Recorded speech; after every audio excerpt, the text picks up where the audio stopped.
well are you taking care of yourself? It's time for us to do some health topics. A topic that I mean, when I heard about it, I was like, oh my goodness, how many people know about this?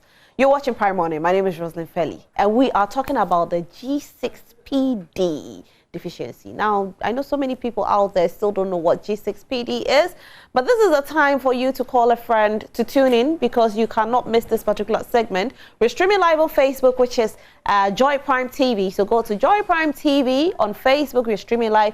Hit the share button. You could save a life today. Go on Twitter, share your comment. I'll make sure I activate the phone line. Today is all about you.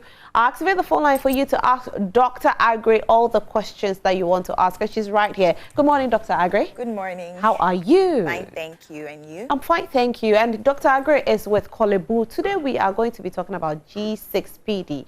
Now, first of all, when we say G6pd, please open it up for us. G is for what? Glucose. 6 is for what? It's the number 6. Number 6. Yes. P is for what? Phosphate.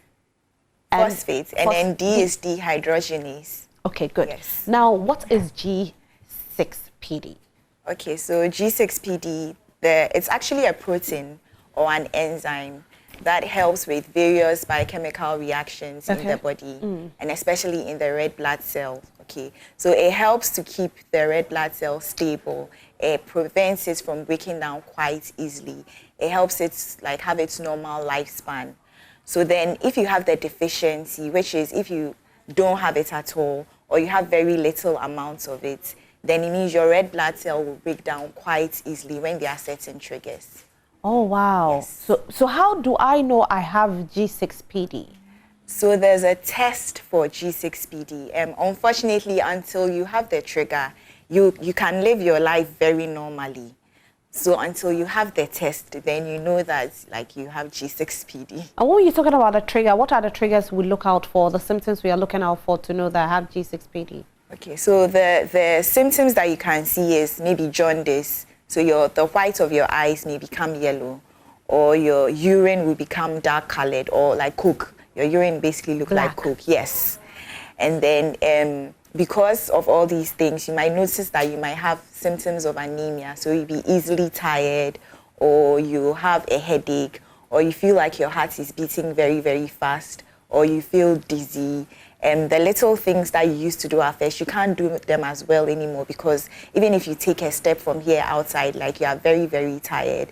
Some people still have some abdominal pain or some back pain. These are all symptoms that can indicate that maybe you have a process of your red blood cells breaking down. Okay. So when that happens, one of the tests that we can do, especially in children, and especially if it's something that has never happened before, this is the first time it's happening, is to do a G6pd screen for you. Okay. And that is how you get to know that you have G6pd. How old must you be before they can conduct this test? Oh, from when you're a baby till you are very old enough, you can do the test. Oh, so everybody can do this Everybody test? can do the test. Now, if I'm walking around normal and I'm hearing G6pd, I walk into a hospital and I say I want to test to know if I have G6pd? Yes, you can do that. You can just walk in, because the thing is, or the danger is, there are certain triggers that can lead to, so the events I described of your red blood cells breaking down is called hemolysis. Right. So there are certain triggers that can lead to hemolysis.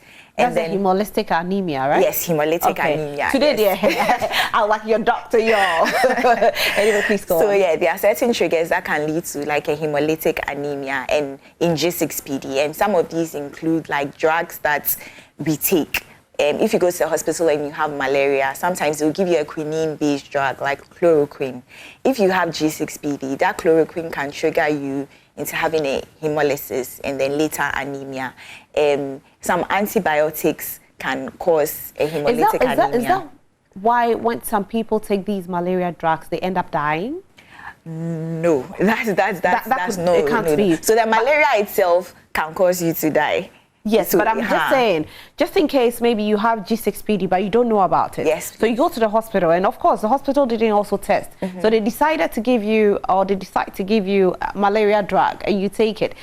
It could affect you and lead to death, right? So the hemolysis is not very, so we describe G6pd deficiency as a very mild, it's not a very severe thing. Okay. Because what is going to happen is that your red blood cells are going to break down, and then you have the jaundice and then the dark urine that we described.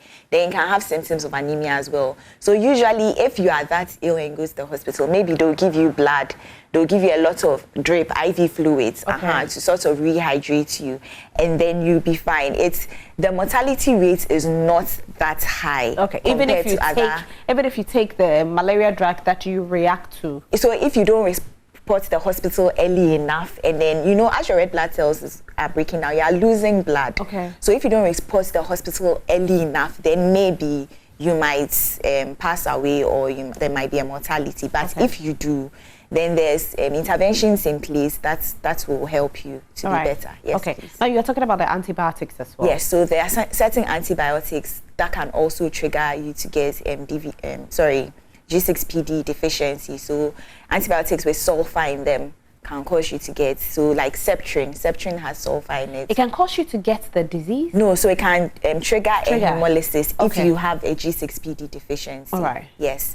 And then, this common thing, so camphor.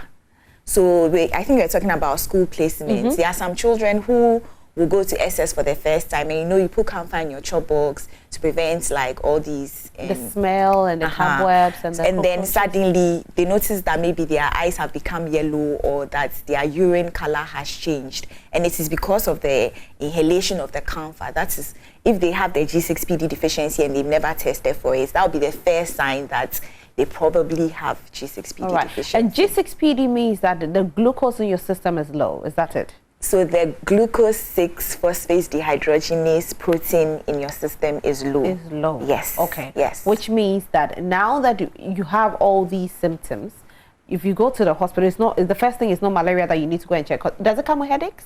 It can come with headaches. Okay. Yes, please. So a headache as a symptom of your blood being low, not necessarily. So if you go to the hospital with symptoms, so if you go to the hospital with all these symptoms that I've mentioned, yes, they'll test for malaria. They can test for other things, but one of the things that they might test for as well is G6pd. Yes, please. But do we know about it, that they test for it?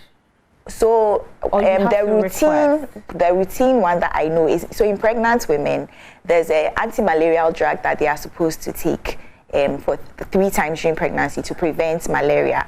So because we know that anti-malaria has sulfur in it, we test pregnant women for G6pd. But then routinely, unless maybe as a baby, when you were born, you had jaundice, nobody tests for G6pd routinely. Okay. So unless you come with maybe symptoms of your eyes being yellow or dark urine, or you easily get tired or something. Yes. Right. And there are some foods that you can't eat as well if you should have tested positive for G6pd. Yes. What are some of the foods? So one of the most major ones is fava beans. I don't know the Ghanaian name. All right, that is like a green beans, like a pea sort of. Yes, please. Yes, please. So at a point in time, G6pd deficiency was even called favasm, because that's the major thing that we knew, that when you eat, you can get the hemolytic episode. Yes. And then some people also say like soy, things with soy in it can also trigger hemolysis. There's a long list of food. Can I eat kenke? Can I eat wache? As of now, I don't know kenke and wache to cause a hemolytic episode. So you are good.